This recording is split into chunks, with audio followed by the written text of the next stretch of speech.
Government of India budget 2026-27 की feature offs.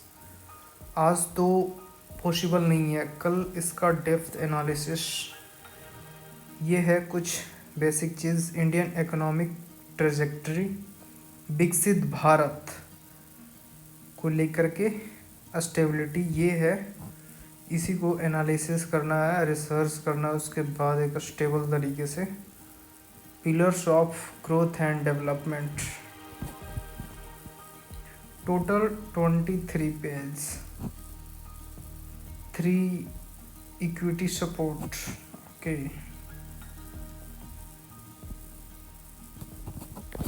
Mainly यहाँ पे फोकस करना होता है, ये वाला point. Expenditure of major items, ये सारे लोग करोड़ में दिए गए हैं। ट्रांसपोर्ट पे कितना करोड़ खर्च होने वाला है, डिफेंस पे कितना खर्च होने वाला है, रूरल डेवलपमेंट पे कितना खर्च होने वाला है, होम अफेयर्स पे कितना खर्च होने वाला है।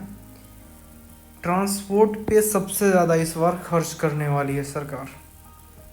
उसके बाद सेकेंड जो डिफेंस सेक्टर में करीब करीब 5,94,585 करोड़ डिफेंस सेक्टर में सबसे ज़्यादा।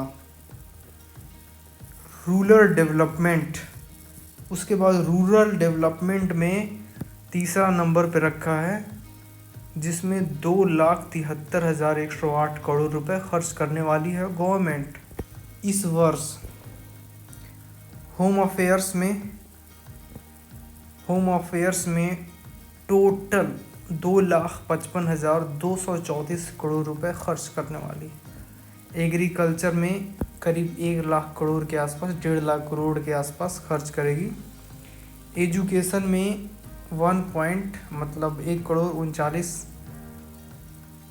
लाख के आसपास खर्च करने वाली है। एनर्जी सेक्टर में उसके बाद health, urban development, IT, telecom, commerce and industry, social welfare, scientific department, tax administrations, external affairs, finance, development of north east के लिए देखो स्पेशल पैकेज गवर्नमेंट निकाला इसमें। मतलब इतना बेहतरीन, इसमें बोल सकते हो कि नॉर्थ, साउथ, ईस्ट, वेस्ट चारों डायरेक्शन को ध्यान में रखते हुए ये बनाया गया।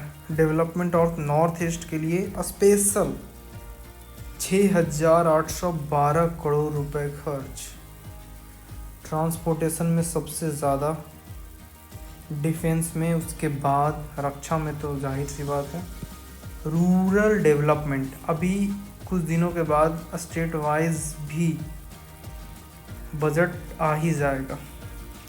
ये है total transfer to states and UT, trends in net receipt of centres, कल इसका एनालाइज करेंगे। Expenditure, effective capital expenditure and revenue expenditure.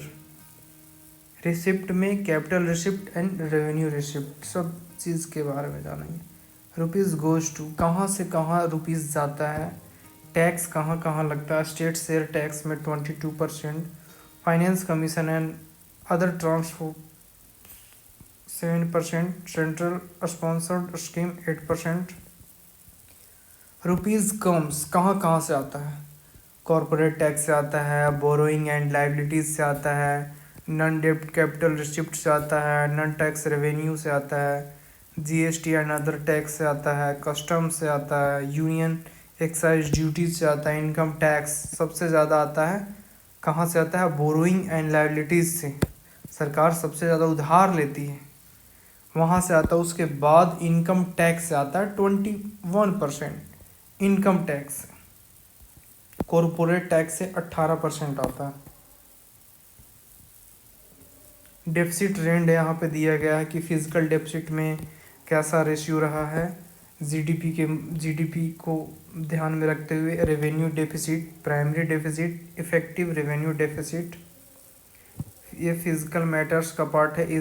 Is of doing business and ease of living, इस पे भी कल सारा और फिर क्या, trust based governance, ease of doing business, ease of living, people centric development, इसमें क्या बोला गया है, building a strong care ecosystem covering. फिर आगे देख सकते हो, supporting okay urbanisation city economic regions, ensuring long term energy security and stability. और इस बार इंफ्रास्ट्रक्चर पे काफ़ी फोकस किया गया है, ट्रांसपोर्टेशन पे तो सबसे ज़्यादा फोकस किया गया, सबसे ज़्यादा बजट में अगर देखा जाए ऑल ओवर तो बजट में सबसे ज़्यादा खर्च किया गया ट्रांसपोर्टेशन में, उसके बाद डिफेंस सेक्टर में खर्च किया गया। Okay next day I will come.